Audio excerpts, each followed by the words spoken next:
Hey everyone!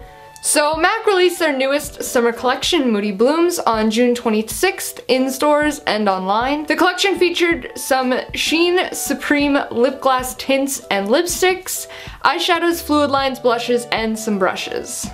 And I think a mascara. But regardless, it wasn't that big of a collection to begin with, but there are some interesting products in it, so here's what I picked up. I picked up both blushes in the collection that retail for $21 US, $25 in Canada, and are 0.21 ounces each. They're both limited edition. There is Bred for Beauty, which is described as a mid-tone blue pink with a matte finish, and Worldly Wealth, which is described as a shimmering peachy bronze with a frost finish. The fluid lines in the collection retail for $16 US, $19 in Canada, and are 0.10 ounces each. Again, limited edition. There is Black Ivy, which is described as a blackened green. The eyeshadows in the collection retail for $15 US, $18 in Canada, and are 0.05 ounces each. I believe that all the eyeshadows except for one in the collection are limited edition. The one that I own is permanent, henceforth I owned it previous to the collection. Lucky Green is described as a frosted mid-tone lime with a Velux pearl finish. So let's start off with the blushes. Bred for Beauty is a brightened fuchsia with noticeable cool undertones and a flat matte finish. The texture in the pan is very fine and soft. However, it's almost a little bit powdery and it kind of sits chalky on the skin. This shade does have great bold pigmentation, but because of the texture, this color applies slightly uneven. The texture also makes it a little bit more difficult to blend out evenly on the skin. Overall, Bred for Beauty lasted about 7 hours before showing any noticeable fading. I'm currently wearing it on my cheeks as a blush right now. And I'll let you know that even though it is a little bit on the powdery chalky side, this blush is still very, very pigmented, so only the tiniest amount is needed.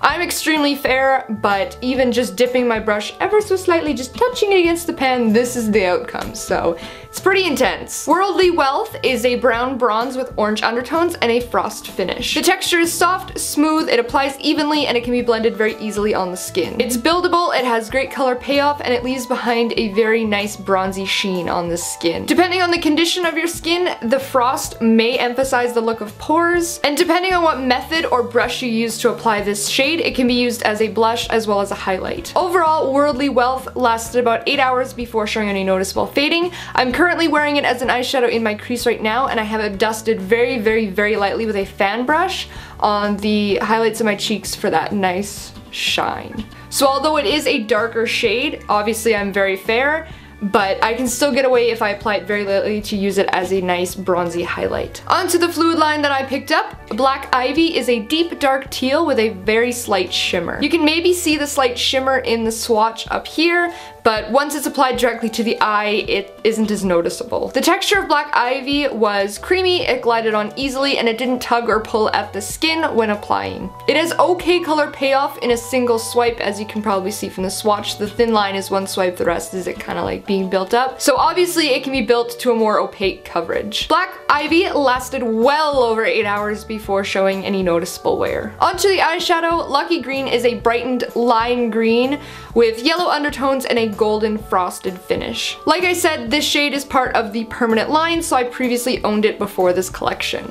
I guess you could say I kind of cheated the collection. The texture is soft, smooth, it applies evenly, it has good full color payoff, and it can be used both wet and dry. Obviously when used wet, the green becomes more vivid, it comes off more metallic, and that golden frost becomes more noticeable. In the collection, I was going to get Hidden Motive, I believe it was called, but it's very, very similar to Plum Dressing. So if you already own Plum Dressing, then you do not have to worry about missing some of the shades in the collection. And that's it! So it was a lot smaller of a haul than I expected it to be, especially since this collection kind of gives off like that poison ivy feel to it, but I'm not going to complain about saving money, so let me know in the comments what you picked up from the collection or what has caught your eye. As always, don't forget to check out my blog for more details, photos, and swatches, as well as like, comment, and subscribe to show your support. As I always say, I hope you found this review helpful, and I hope that you have a fantastic day, and thank you so much for watching.